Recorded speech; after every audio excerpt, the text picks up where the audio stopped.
Te conozco en varias facetas, Flavia, en muchas y en todas te desenvolves estupendamente. Sos mamá, por supuesto, sos una gran defensora de los valores de Belgrano, de San Martín, malvinizás todo el tiempo. En la faceta que menos te conozco, en esta, en la licenciatura en letras, en los libros, en escribir, muchos me han contado de tu reconocida trayectoria, tu reconocido trabajo en la comunidad educativa. Entre tantas cosas también te invité por esto, así que muchas gracias por estar. Bueno, gracias por invitarme, un placer como siempre poder aportar algo, ¿no? Bueno, desde mi conocimiento de la literatura o de la docencia o todo lo que vos estás nombrando, siempre la intencionalidad de llegar es volver algo que siempre parece elitista a un poco más popular. ¿Qué le estás devolviendo? ¿Le estás devolviendo algo en la docencia a todo lo que seguramente que esto es tu pasión? Sí, yo comencé a ser una lectora, una gran lectora desde muy pequeña. No leí siempre literatura porque leía lo que tenía a mano, todo, lo que tenía a mano, 1, 2 y 10 veces. No tenía una gran biblioteca, vengo de una familia muy popular de clase baja, en donde leer era importante, hay docentes en mi familia, y bueno, comenzó esa construcción simbólica de una biblioteca en donde cada vez empecé a leer más y más. No empecé a estudiar la docencia, no fue mi primer vocación, sino que estudié otra carrera que no terminé porque me di cuenta de que quería ser docente. En realidad estudiaba para contadora pública. Mirá. Y entendí que disfrutaba mucho más de dar clases particulares que de la propia carrera y entendí que quería ser docente. Pensé muchísimo acerca de qué enseñar y por supuesto que la literatura fue lo primero. No pensaba en lengua y literatura, pensaba en la literatura y en cómo a mí,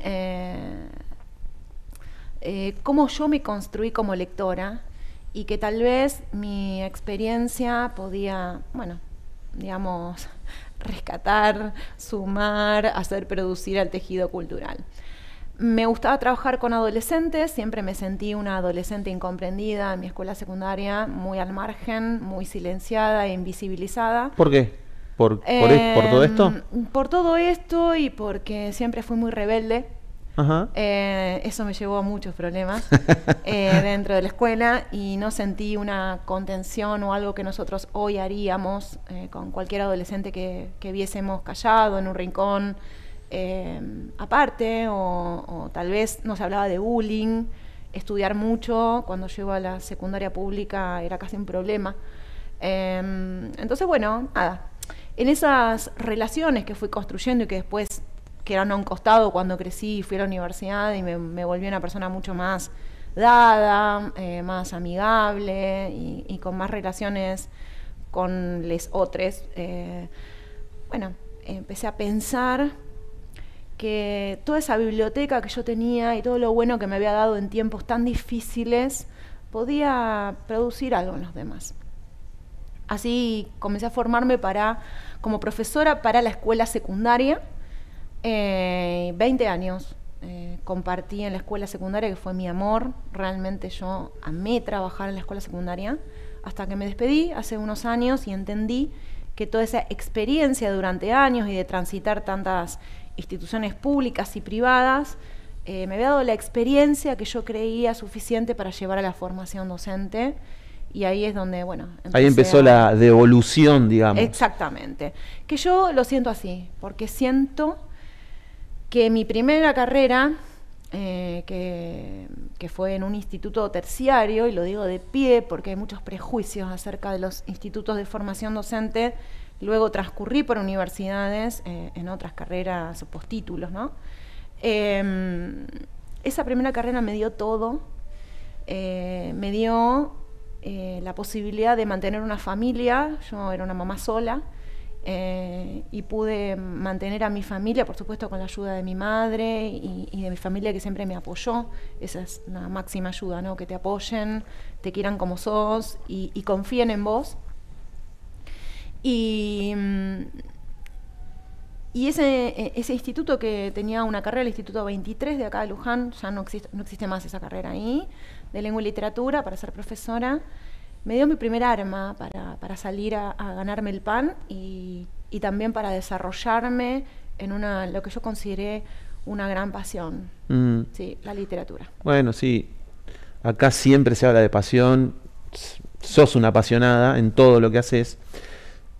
Hablábamos también, o te decía en un principio, de este reconocimiento dentro de la comunidad educativa. ¿La sentís? ¿Sentís ese reconocimiento? Yo siento amor. Creo que el amor también tiene mucho reconocimiento porque las personas que yo más quiero en el mundo, en realidad en general siempre el amor no nació en una casualidad, sino casi siempre en una admiración, porque me gusta ver en los demás los detalles humanos. Miro casi microscópicamente a la gente, no por chusma, sino porque siempre entiendo que todos tenemos algo hermoso en nosotros y que está bueno detenerse y en ver eso. Mira, voy a contarte algo. Sí. Cuando hice mi primera carrera, tuve una profesora durante 4 años, una profesora excelente, que hoy es amiga mía, que se llama Mirta Rodríguez. Y mi profesora siempre me vio como la chiquita del primer banco. Yo siempre me senté en el primer banco mientras estudiaba. Fui una estudiante que prácticamente no falté nunca, que tuve el honor de llevar la bandera nacional, ser abanderada. Que me iba bien porque me apasionaba para estudiar y porque siempre fui muy competitiva conmigo misma, no con los demás, sino siempre quise como estar en el tope en cada cosa que hice. Soy muy obsesiva, obviamente, eso te lleva, ¿no?, a ese estilo, pero con la humildad suficiente como para darme cuenta de que de que lo que vale es el logro, ¿no? Perdón, lo que vale es el camino para llegar al logro. Ajá. Esa exigencia. Esa profesora, cuando yo la veo mucho lo que fui y veo mucho lo que yo quise ser, y me alentó siempre que concursé para hacer, porque concursé materias que ellas me daban a mí como teórica, como profesora, y que hoy sea mi amiga y me diga que está orgullosa de mí, es un gran reconocimiento de una persona. No sé si muchas personas reconocen mi trabajo, no sé si eso es lo que estoy buscando. Pero capaz, tal vez en ella ves esa representación de ese amor. Sí, veo esa representación, y ese amor lo veo en mis estudiantes, que es el mayor logro que yo puedo tener. ¿Sabes por qué? Porque cuando estudié, como te decía, en la secundaria sentí una gran soledad. Y yo no permito eso en mis estudiantes, trato de acompañarlas. Si fallo, bueno, claro, todos fallamos, pero siempre trato de acompañar y que el otro se sienta valorado en eso mejor que tiene para dar, ¿no? Buenísimo. Bueno, vamos a hacer una pequeña galería. Vamos a mostrarte, seguramente hay muchísimos más. Vos estás en el tema, por supuesto. Y tal vez en esas imágenes, en esa imagen que vamos viendo, tal vez hay algún pasaje, algún libro de los que vamos a ver. El primero, ¿cuál es? Julio Cortázar, sí. Es el amor de mi vida. ¿Ah, sí? Sí, es el amor de mi vida. Ayer me regalaron, fue mi cumpleaños, Amores de mi vida, me regalaron una taza artesanal con un plato precioso y lleno de golosinas y chocolate, que son todas mis pasiones, de Julio, de Julito le digo yo.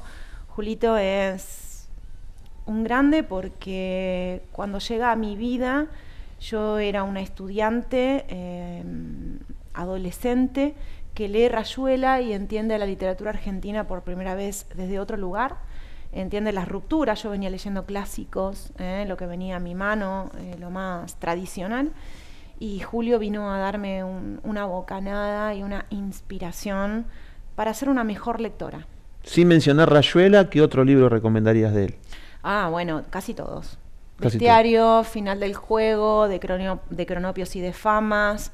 La verdad es que todos. Bueno, después de la declaración que hiciste, ningún libro puede quedar afuera de Julio Cortázar. Ninguno, y además de que soy fanática, y siempre digo, lo dije toda mi vida. Si hubiese vivido en la época de Julio Cortázar, probablemente hubiese sido la novia, no, mentira. Es un chiste que le hago siempre a mis estudiantes, porque realmente leerlo fue una fuente de admiración eterna. He estudiado, he hecho estudios sobre él y no sé, fui muy lectora, soy muy lectora y mis estudiantes se apasionan con él también. Además fue un excelente profesor. Cuento esta anécdota porque me parece muy llamativa. Soy fan de los buenos profesores y las buenas profesoras. Yo sería estudiante eterna, si fuera por mí, porque disfruto muchísimo de la relación profesor-profesora de estudiante, de quienes tienen mucho para darnos. Y él en la UBA le costó muchísimo llegar a ser, porque también él fue un estudiante de profesorado superior. Cuento, Julio Cortázar fue maestro rural, después hizo la carrera de letras y llegó a universidades más pequeñas, no confiaban tanto en él. Y cuando llega a la Universidad de Filosofía y Letras, sus aulas estaban tan colmadas que llevaban en los pasillos los bancos con sus estudiantes porque amaban escucharlo. Y tengo un libro muy maravilloso que lo recomiendo, que son las clases de literatura de él, en donde uno puede ver la calidad de escritor y de sus clases. Sí. Bueno, vamos a ver el próximo autor. Bueno, sí. Benedetti, ¿cierto? Yo por fotos no soy muy de las fotos, sino más del libro, perdón. Sí, es Benedetti. Los poemas de Benedetti tienen, uno diría, ese no sé qué, ¿no es cierto? Tiene novelas y cuentos muy conocidos, pero la verdad es que los poemas de él, a mi modo de entender, tienen algo que es muy difícil de lograr. Y es decir mucho en la sencillez de la palabra. Sí, vos es sabés un que te iba a tipo decir, despojado. Y además es como, tiene esa poesía, esa poética terrenal, digamos, que tiene, es completamente. Que brinda un montón de cosas, pero se entiende todo, digamos. Sí, hay varios escritores que tienen esta manera de llevar adelante su literatura, que es con una gran sencillez. Eso no quiere decir que no sea profunda, claro. Y eso no quiere decir que no sea la palabra trabajada, sino que, digamos, lo ornamental o el artificio de la literatura reside en lo pequeño y en lo cotidiano. Y la verdad es que creo que lo he leído mucho cuando era más joven. No suelo llevarlo tanto a las clases, pero realmente es muy bueno. Muy bueno. Me encanta. Sí, súper recomendable. Próximo. Vamos a ver. García Márquez. Bueno, voy a decir algo que lo dije antes de ayer, creo. No me avergüenza para nada decirlo. No me gusta. Bueno, no vos sos palabra autorizada. No me gusta el realismo maravilloso, que es el género en el cual él se inscribe. No me gusta porque no me llega, digamos, tiene, obvio, libros consagrados, ¿sí? Si yo tuviese que elegir uno, elegiría El amor en los tiempos del cólera. Realmente cuando lo leí me emocioné. Leí toda su obra por una cuestión de estudio, de carrera, ¿no? Y porque además no me aventuro nunca a catalogar si no leí en profundidad. Además yo leo lo que me gusta y lo que no me gusta, leo todo.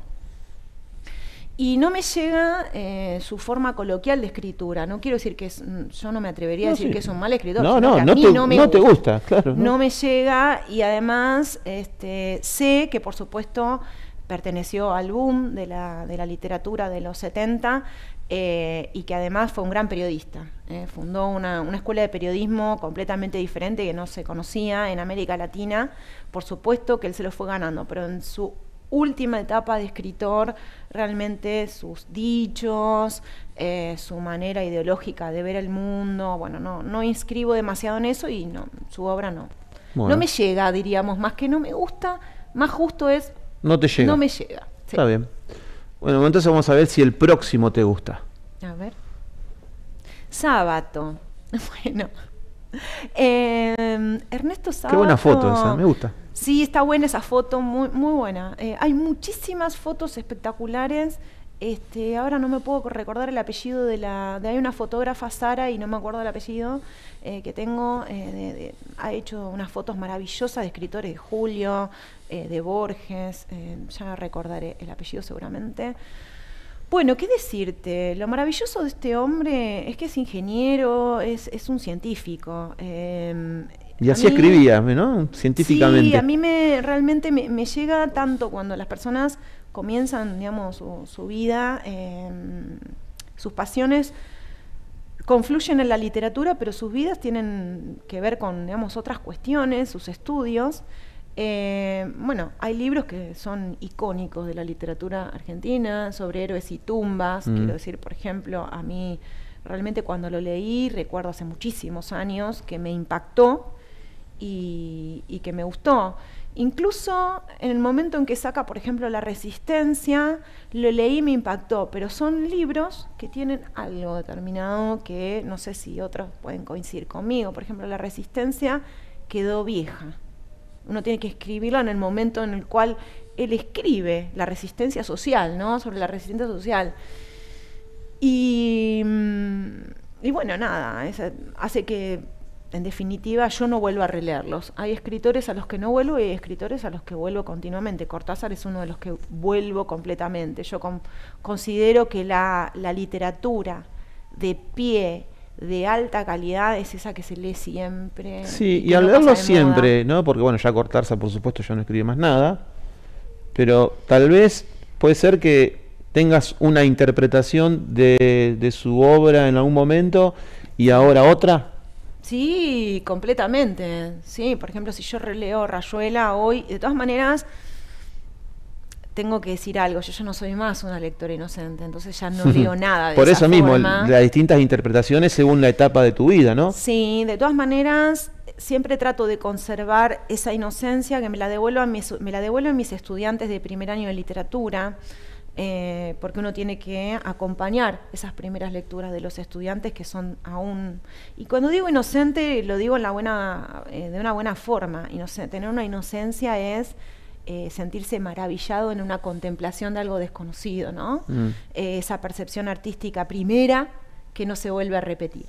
Pero bueno, por ejemplo, releo Rayuela y cada vez puedo leerlo desde un lugar en donde leo esa mayor solidez del otro como escritor. Por ejemplo, me pasa con algunos libros, me pasa con Arlt, por ejemplo. Roberto Arlt para mí es un escritor que me genera todo lo que quiero sentir cuando estoy leyendo, que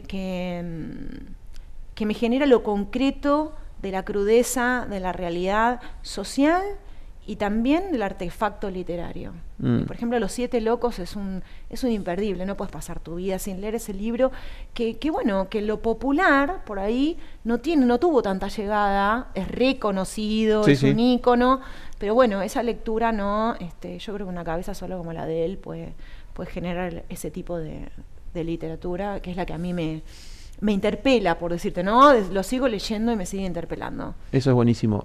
Bueno, creo que nos queda uno. A ver. Bueno, es el ¿qué papá. puedo decirte? Sí. Qué controversial, Borges. No, si tuviésemos que hablar de lo ideológico, bueno, estaríamos mucho tiempo. Creo que hasta él mismo hoy se definiría como un gorila, con alguna metáfora. Seguramente no diría gorila, pero él mismo podría reconocerse porque le encantaba decir quién era y cómo era. Su literatura, lo máximo para mí. Creo que un lector hoy que recién se inicia en la literatura lo lee de una manera por ahí muy distinta a cuando yo lo leí hace 30 años atrás.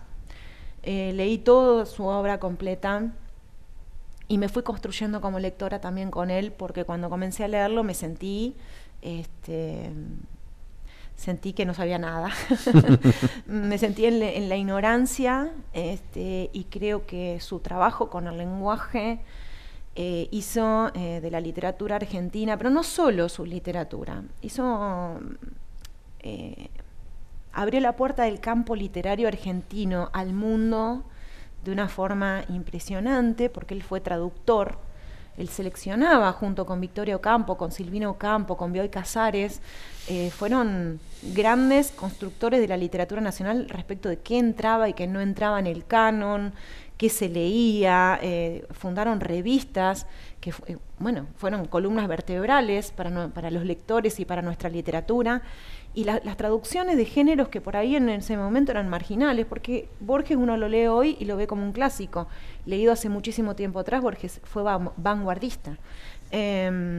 Imagínate que crea con Bioy el círculo de la literatura policial, ¿sí? Cuando la literatura policial no era traducida al castellano, y era considerada como marginal, o era un gran lector de Poe o de Kafka. O sea, grandes popes internacionales fueron traducidos por primera vez por Borges, pero tantos y tantos más. Además se introduce elementos que por ahí en nuestra literatura no existían, hace como un gran palimpsesto, quiero decir, intertextualidades con obras internacionales. Claramente uno lo puede discutir porque él siempre estaba pensando en lo occidental clásico, en lo tradicional, y por ahí no estaba pensando en la literatura regional, más pequeña. Pero bueno, el campo literario se fue ampliando. Siempre por algún lado tiene que comenzar, y si bien hoy es tan criticado, yo creo que es tan necesario. Y quiero decirte que en esta devolución de lecturas encuentro, por ejemplo, a los estudiantes que se encuentran por primera vez con Borges maravillados. O sea que su magia siempre está intacta. Sí. Ahora, qué cabeza, ¿no? Qué apertura. Viste, cuando, vos recién decías, con toda tu preparación, a veces como que, no sé, lees a Borges o alguno de estos monstruos que te mostré, y algunos tantos más, y te sentís un amateur. Te sentís, viste, como que no sabes nada. O sea, lo que generan, ¿no? Sí. A través de su obra. Qué bárbaro, qué apertura. A veces uno dice, ¿cómo no se me ocurrió a mí? Totalmente.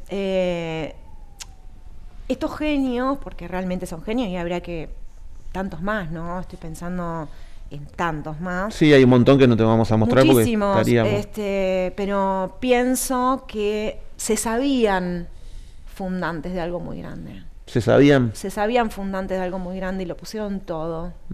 Eso se puede ver. Y además, Borges lo dijo muchas veces, él, para hablar de sí mismo como escritor, primero tiene que hablar de un gran lector. Y todas estas personalidades que vos, estos escritores que vos nombraste y tantos más, fueron unos grandes lectores para construirse como escritores. Sí.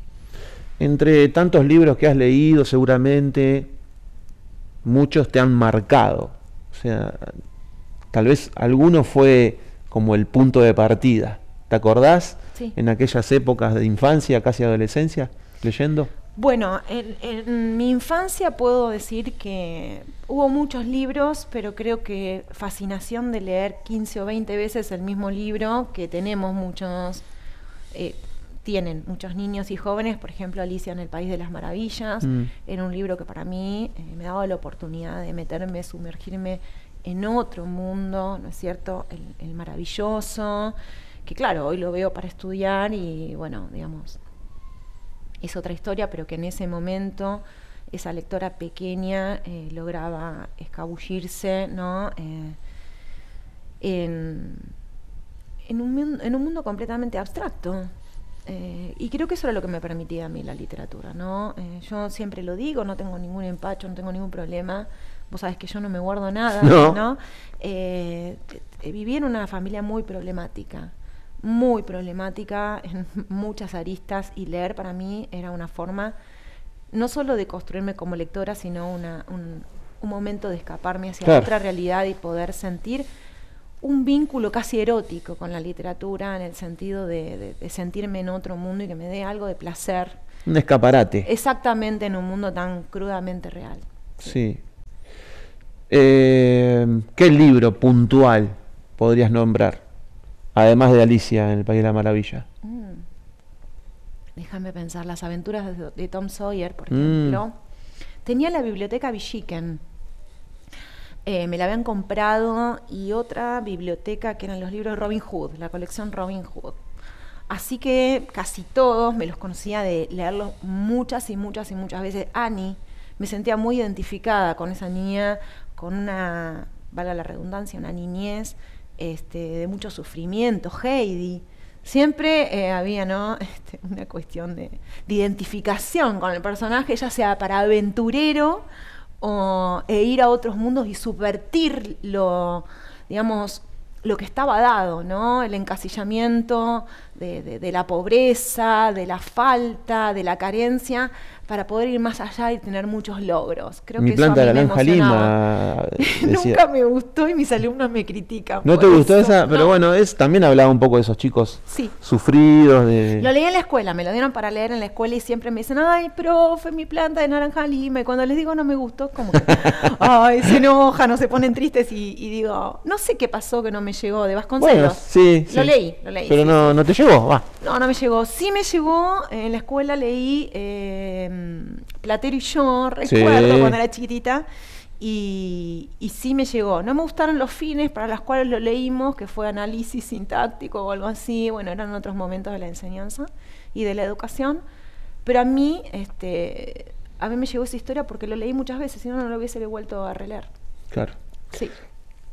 Trajiste un poquito Algunos. y están marcaditos, o sea que hay un trabajo, hay un esmero y bueno, una preocupación por haber venido al programa. Te agradezco Sí, ya de por por sí que lo hayas supuesto. traído, que lo vengas a compartir. ¿Qué te sale compartir en este momento? ¿Qué tenés marcado para mostrarnos y qué interpretación le das? Bueno, voy a compartir, me gustaría compartirte dos lecturas que Sí. son muy distintas. A ver. En primer lugar, que en esas fotos hubiese agregado a Alejandra Pizarnik, por lo Sí. tanto ahora la voy a agregar yo. Alejandra Pizarnik era amiga de Julio Cortázar y una admiradora, fue alumna, presenció sus clases en sus diarios, eso aparece. Alejandra me tocó, también tengo que decir que lo leí ya un poco más de grande en mi carrera. Me lo presentó una profesora de cuento porque las anécdotas también hacen a las construcciones lectoras. Una profesora a quien admiro profundamente y que también es amiga mía hoy, que se llama María de la Gloria Carli y que es en el campo de las letras y de la educación en nuestra ciudad muy influyente en formación docente. En mí influyó primero como profesora, fue profesora mía de griego, de teoría literaria y de otras materias más, y me presentó Alejandra Pizarnik. Cuando yo la leí también sentí que fue un antes y un después y que crecí como lectora, y también me identificaba muchísimo con eso que Alejandra escribió, y le escribí una carta a mi profesora cuando terminé su materia, agradeciéndole haber tenido la posibilidad de conocer a Alejandra, así que si quieren, bueno, puedo leerles, ¿sí? Tiene un libro que se los recomiendo, se lo presento a mis estudiantes, que se llama El árbol de Diana. Toda la obra de ella es exquisita, es hermosa, pero El árbol de Diana lo escribió en 1962 y voy a compartir algunos pequeños textos, son muy breves, o sea, son minúsculos, uno diría una literatura minúscula. 11. Ahora, en esta hora inocente, yo y la que fui nos sentamos en el umbral de mi mirada.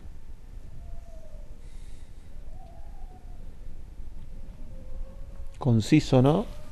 13. Explicar con palabras de este mundo que partió de mí un barco llevándome.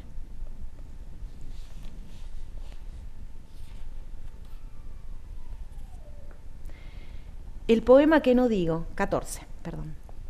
El poema que no digo, el que no merezco. Miedo de ser dos, camino del espejo. Alguien en mí, dormido, me come y me bebe. Bueno.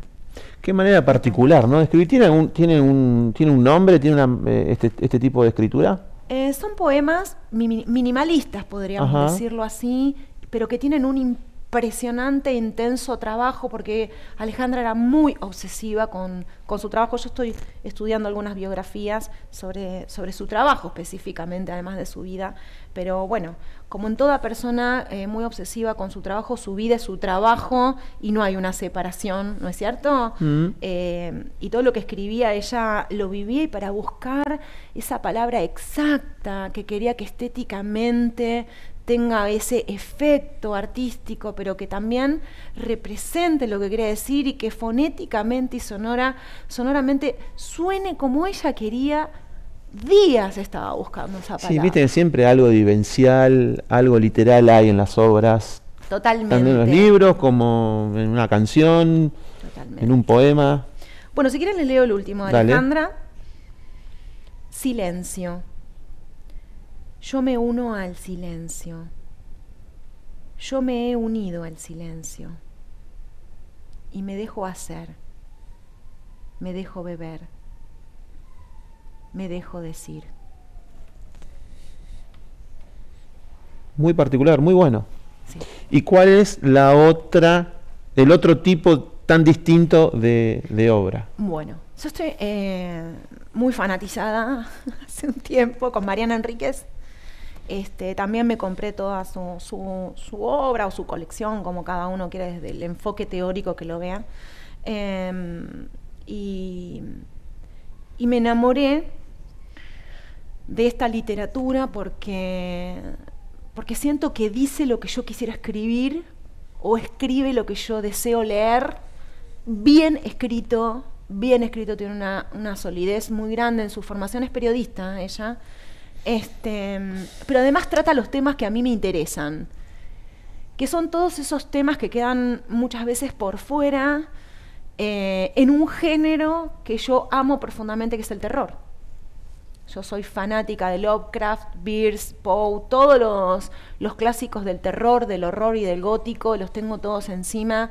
He leído de lo que se te ocurra, y no en mi adolescencia, sino en mi adultez. Es un género que a mí ya sea en cómic, ya sea como digamos, el formato que sea. Y ella se inscribe y también sabe que está haciendo algo grande.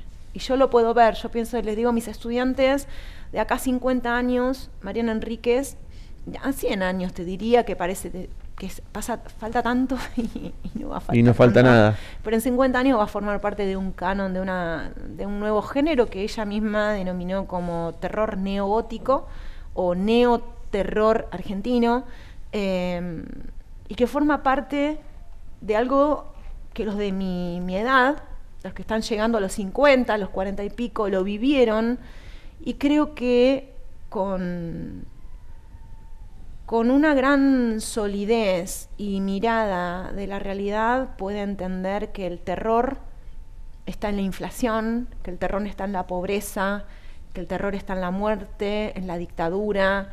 Puede ver y escribir sobre cosas que nos interpelan muchísimo a los que tenemos determinada edad, y eso fue lo que a mí me impactó de ella, escucharla y leer. Bueno, hoy no traje para compartir, pero les recomiendo una novela que se la recomiendo a todo el mundo, que se llama Nuestra parte de noche, y que conjuga todos estos elementos del maravilloso del terror y de la historia argentina, y realmente está escrita de una manera impresionante. La rompió acá y en todos lados. A donde llevaron esa novela tiene hordas de fans. Pero tiene una literatura impresionante. Y bueno, si quieren les puedo leer un pedacito. Lo leí en pandemia. Yo en pandemia leí mucho, en forma virtual. Hemos establecido muchos lazos con gente de diversas procedencias, no de las letras, sino gente que le gustaba leer o gente que le gustaba que le lean. Y nos sentíamos unidos, y fue como un golazo. Lo leí, lo compré en Babilonia. Las librerías acá en Luján, en general me hacen siempre muchos favores de conseguirme libros y cosas. Bueno, esta es una versión ilustrada de Ese verano a oscuras, que es un relato que ella escribió primero para La Nación y después le hizo algunas reformas, pues yo se lo pregunté a ella no era un curso, era una charla, digámosle así, y ella reversionó ese texto y dice así: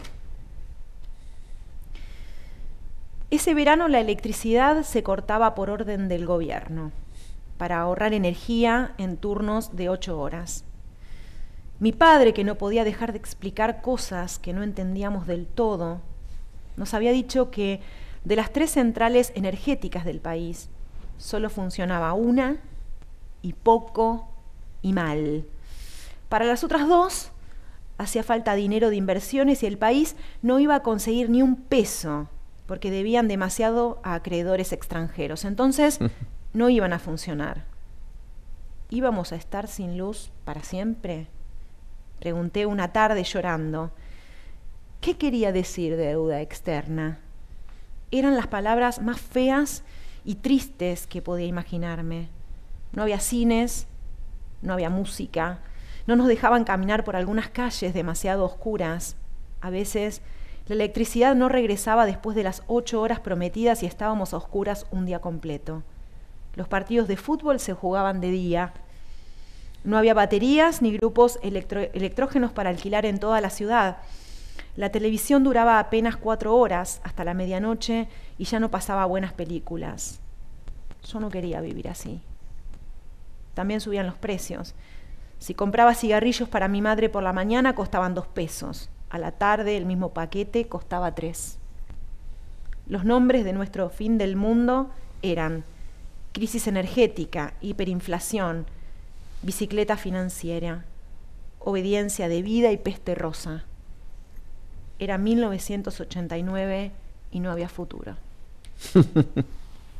1989, pero cuánta actualidad, ¿no? Totalmente. Cuánta actualidad todavía. Sí. Bueno, gracias por compartir. Al principio hablábamos de este reconocimiento, de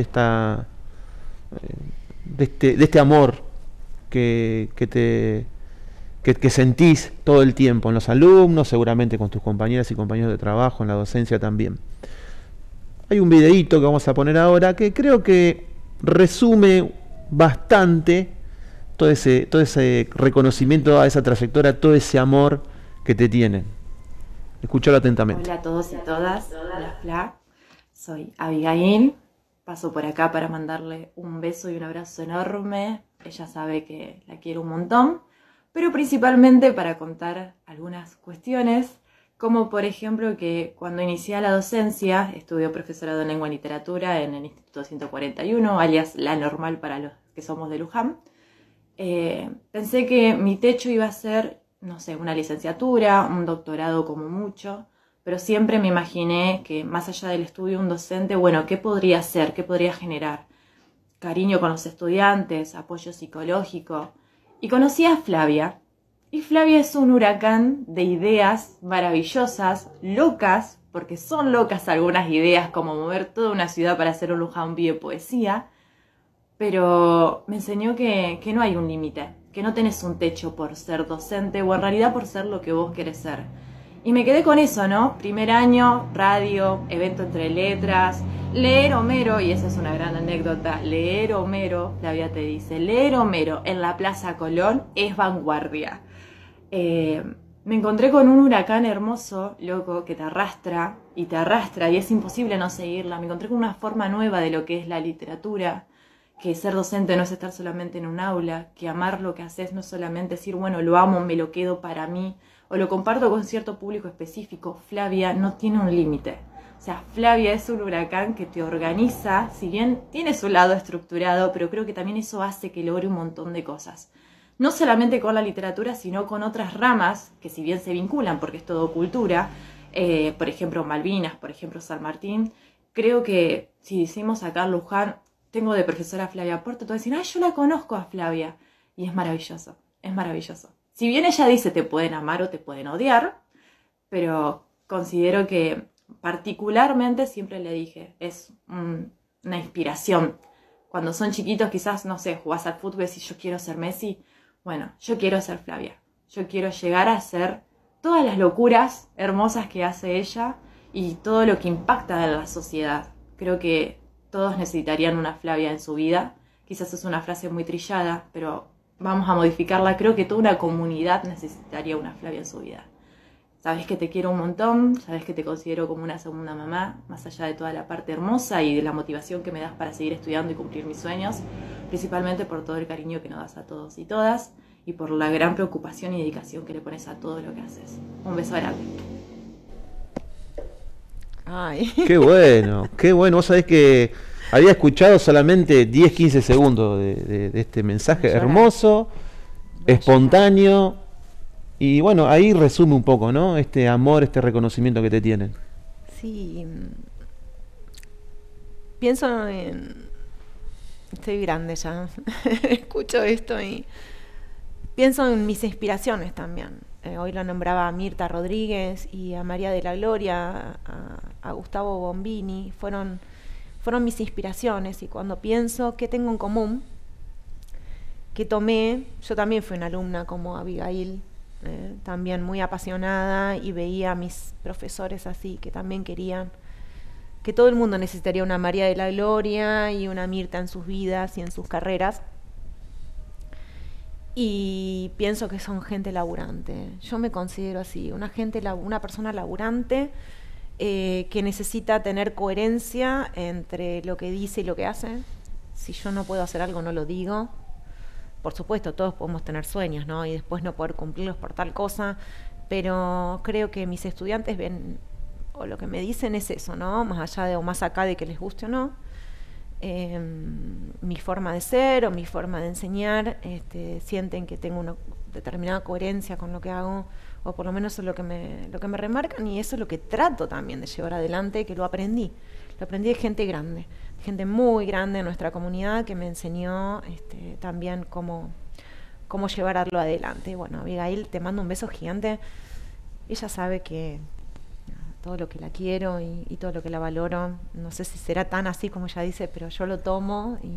Tomalo, que es acá, hermoso. en el corazón, en el alma. ¿Qué más se puede pedir, ¿no? Que te digan semejantes palabras. El jueves pasado, miércoles, jueves y viernes se hicieron actos de colación en el instituto, y la cantidad de títulos que entregué habla por sí mismo de la relación con las estudiantes o los estudiantes. No poder tener casi nunca recreo o un descanso, porque estoy en los pasillos y por acá y por allá, y siempre hablando con estudiantes, cosas que tienen que ver con el estudio, pero también con las vidas de cada uno, acompañando las trayectorias. Y me encontré en un salón de actos del Instituto 141 lleno, y que todos me cantaban el feliz cumpleaños. La verdad que hace mucho que no lloraba, un montón. Y sentí mucho amor, y eso, bueno, es muy importante, sobre todo para el momento en el cual estoy transitando. Creo que todo ese amor me permite ponerme de pie y seguir. Gran motor. Lo han dicho acá y por supuesto que es así. Hay un libro ahí que se llama Impredecible, tenés marcado algo. Quiero que, mostrame lo que vas a leer, porque va encadenado con un videíto. Bueno, elegí el libro Impredecibles de Camila Sánchez. En realidad, miren, otro Torbellino. Les voy a mostrar. Tengo el libro de ella, pero adentro todo de los Sánchez, Les Sánchez, digamos, ¿no? Sí, otro Torbellino. Camila es hija de Marcelo, pero también es mi amiga y es mi familia, y aprendemos las dos, una de la otra, muchísimo. Y elegí este texto porque además, no sé si se ve, lo voy a mostrar. Ahí. Acá. Ahí. En este libro, sí. Estas aquí son las manos de Marcelo. Uh-huh. Camila le sacó fotos y escribió este poema que se llama Espejos, y dice así: me veo teniéndote enfrente, me veo, me enseño, me sufro y me gusto. Sabios espejos condicionados a cruzarse en sincronicidad, consonancia de un mundo que vibra a través del reflejo en ojos ajenos, también ojos míos, espejos de soles y de lunas, con la vista del alma despierta, yéndome. Es hermoso este libro, lo escribió Oriana, y yo Oriana es otra hermana de Camila. participamos, ella pudo dárselo a su papá, regalárselo, le escribí la contratapa. Y es un libro muy especial, porque el primer libro creo que siempre es como un hijo o una Sí. hija, ¿no es cierto? O algo por el estilo, incluso el señalador este que tengo acá, que yo digo, estamos en una sincronicidad siempre con Camila en el mundo impresionante. Me regaló un señalador y es un fragmento del libro Cromwell de Víctor Hugo, que fue uno de los primeros que leí cuando empecé mi carrera. Mirá. Yo me acuerdo de casi todo lo que leí. Realmente, en eso tengo una memoria bárbara. Entonces, cuando lo vi, como que me impactó muchísimo.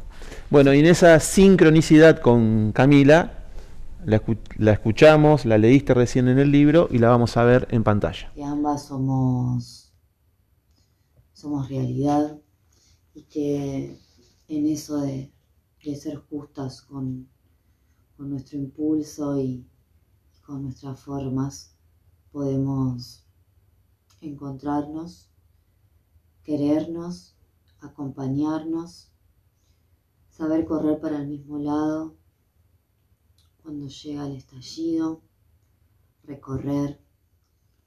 Han pasado celebraciones y también estallidos entre nosotras y todo siempre se sostuvo desde el amor, así que creo que no hay ninguna guerra ni un estallido que nos puede dejar en distintos puentes, en distintos caminos. Bueno, a veces uno lee o tiene un libro en la mano y a través de esas palabras puede estar cerca de un otro. Creo que es lo que genera el arte, tanto sea la literatura como la música y demás. Uno puede poner una canción y cerrar los ojos y estar cerca de alguien que quiere, y sé que muchas veces las dos hacemos eso con la canción del alma que nos recorre, y una forma también de estar cerca de las cosas que ya no vemos es estar juntas. Así que nada, no me quiero extender. Bueno, me emociona mucho. Camila es un amor en mi vida. La verdad que yo tengo dos hijos preciosos y los Sanchecitos forman parte de mi vida también. Son 5 Sanchecitos para el amor. Y cada uno tiene, como siempre les digo, algo especial que hace que los ame de una forma única. Cada uno como amo de una forma única a mis hijos. Ellos son, yo les digo, soy muy joven para considerarlos como mis hijos, en chiste. Pero Camila con Camila tenemos una relación que, además de ser amigas y de ponernos en sintonía, es como sentir a alguien un poco amiga, un poco hermana, un poco hija, un poco madre, un poco nos vamos necesitando en nuestro amor y sentimos un gran apoyo en distintas lo que ella facetas. hace. Sí, en distintas facetas, y además que somos tan parecidas en muchas cosas que nos entendemos en ese grado de locura importante que tenemos las dos. Torbellino. Sí, completamente. Su huracán. Pero sencillamente siento que ella llegó a mi alma de una manera muy genuina y honesta, que es con un amor genuino y honesto, y eso no se logra todos los días. Y bueno, la amo profundamente, qué decirte, y además la acompaño en todo lo que ella hace, que para mí es importante, porque a mí también me gusta sentirme acompañada cuando quiero hacer algo, que me apoyen, ¿no? Básicamente, y creo que eso es importante de una persona cuando te quiere. Me voy a olvidar, por eso te lo voy a preguntar ahora. Sí. Me lo preguntaron hoy al mediodía, almorzando con una amiga que está muy involucrada en el tema del feminismo y bueno, está muy involucrada con el tema del lenguaje inclusivo. También Sí. me lo preguntaron por acá por la Cuca. Sí. Preguntale por el lenguaje inclusivo. Incluso esta chica amiga, Agustina Torres, que la conoces, Sí. me dice, y decirle que no tiene que ser el lenguaje inclusivo, es lenguaje no binario. Exacto. ¿Qué opinas? Sí, pienso como dice ella, en realidad se le dio ese nombre de lenguaje inclusivo, pero es un lenguaje no binario, apoyo completamente. Por eso, bueno, ayer yo tengo un programa de radio, cuento, que se llama Memorias en Tránsito, en Radio Minga, junto con Oriana Sánchez Pirra. Y hablamos de este tema por la prohibición que se realizó la semana pasada en Cava del uso, la prohibición del uso del lenguaje inclusivo en la escuela, en el nivel inicial, primaria y secundaria de la escuela pública. Por supuesto que estoy completamente en desacuerdo, completamente en contra. Es una manifestación de la visibilización para que realmente podamos ser nombrados, nombradas, nombrades, todes. Y no es menor, pensando en la filosofía del lenguaje, no es menor sentirse nombrado en el mundo. Te da entidad, no te esconde, no te aplasta, y te permite ser. Va mucho más allá de lo genérico. Lo que ocurre es que estamos tradicionalmente chipeados para nombrarnos en forma binaria. Todo lo pensamos desde una cuestión sexista, masculino o femenino. Hoy, por supuesto, tenemos otro lenguaje para eso, por ejemplo, la autopercepción, por ejemplo, ¿no?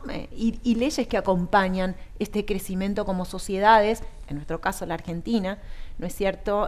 La ley de género, la ley del matrimonio igualitario y otras leyes más, y los grupos que van acompañando todas estas luchas y que van teniendo una voz.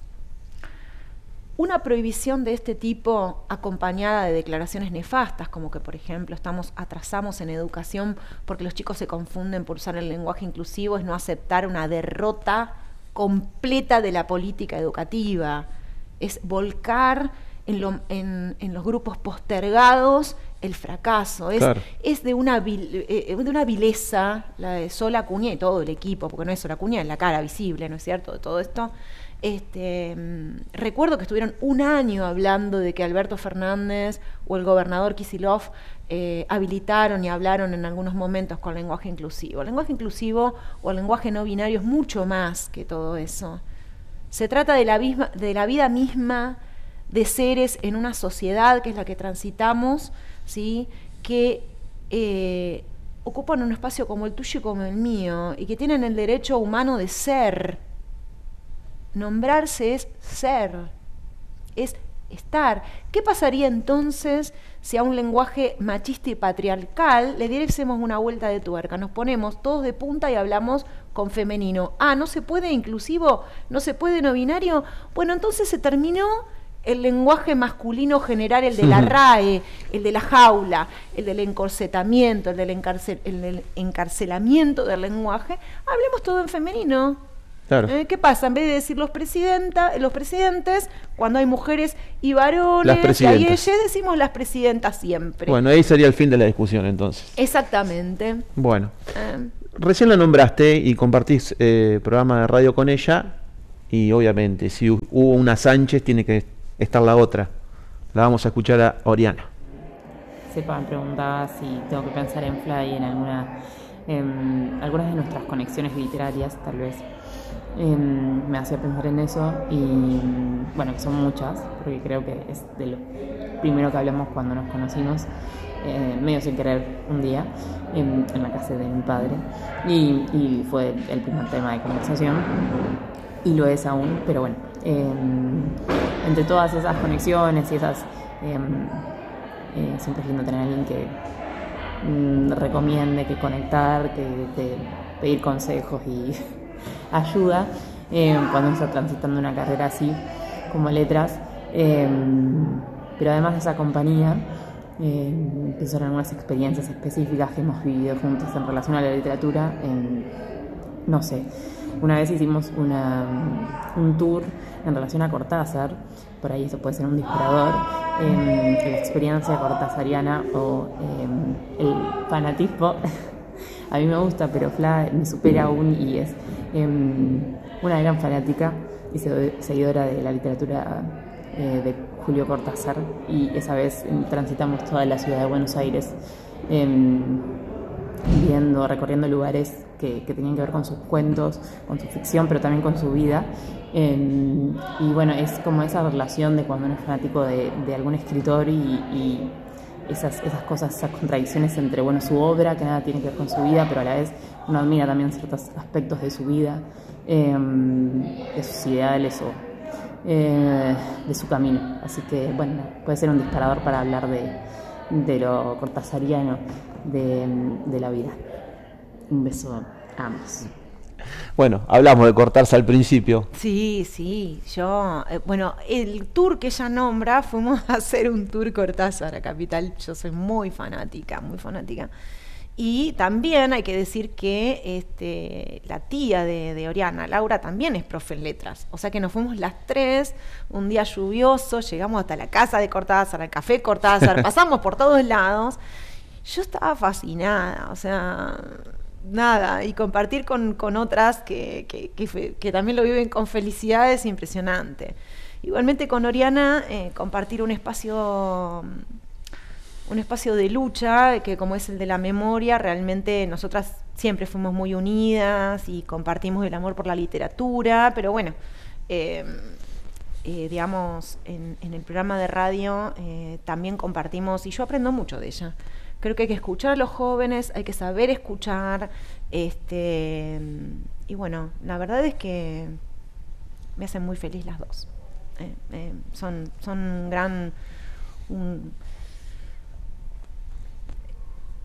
seres muy importantes en mi vida, que tengo una conexión que va más allá, ¿no? de la literatura y de todo lo que podamos llegar a compartir. Última imagen, no es una pregunta, es un pedido. Sí. Necesito que me digas que estás hablando con él. Mostrámelo, a ver. Lo más hermoso que me pasó en la vida. Es muy hermoso. ¿Hablas con él? Sí, claro que hablo con él. Hablo con él de muchas formas. Me enojo, le presento quejas, hablo con él de cosas hermosas, recuerdo cosas hermosas. Tengo mucho. De Marcelo está todo el tiempo conmigo. Es muy presente, muy omnipresente. Vos las mostraste a Oriana y a Camila en las tres. Es como el hombre de nuestras vidas, y en mi caso yo quiero decir que es el ser humano mira, el otro día me preguntaban que me devolvió mucha fe en el mundo, y no es poca cosa.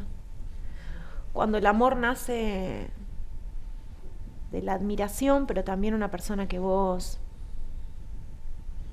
ves que es tan especial en el mundo.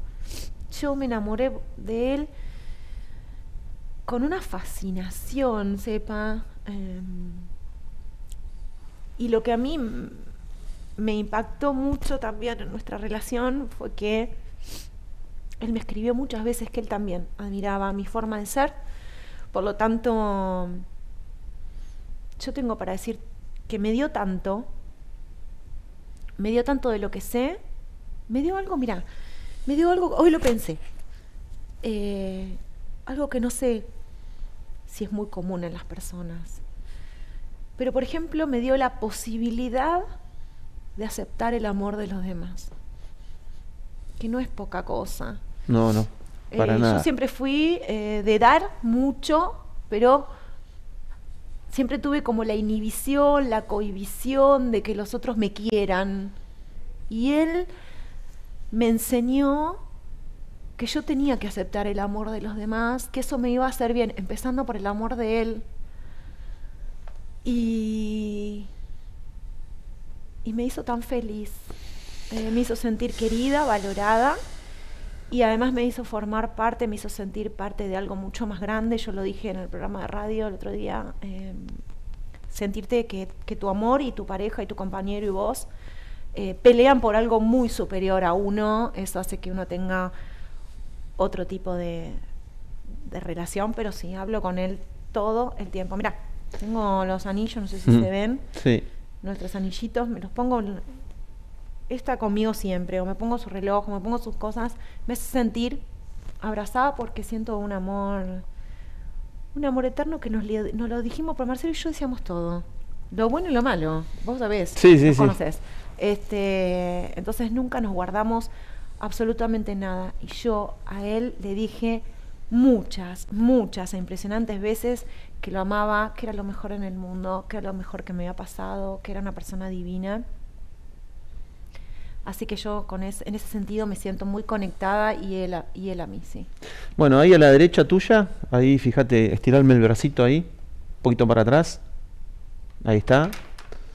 Esto es para vos. Bueno, muchísimas un hermoso gracias. y rico blend de Bodega Sargana. Muchísimas gracias. Se brinda, siempre se brinda por las palabras, por la poesía, por los libros, por los cuentos, por esta concepción del amor, esa devolución de la fe que te han inculcado, que te inculcó Marcelo, esa admiración y ese amor que te dan los alumnos, que lo veíamos resumido ahí. Así que Flavia, sigamos leyendo, sigamos inculcando, Bueno, sigamos muchas educando, gracias. y la verdad que me voy muy completo. Muchas gracias. Bueno, muchas gracias por este espacio, por pensar que tenía algo para decir que puede producir, no sé, algo en los demás, mínimamente una reflexión, de alguna lectura o algo, y agradezco, porque soy una eterna agradecida, no solo de los espacios que uno transita, sino de vincularse. Básicamente en el mundo todos necesitamos vincularnos y sentirnos queridos y sentir esto que decía hoy, que existimos. Gracias.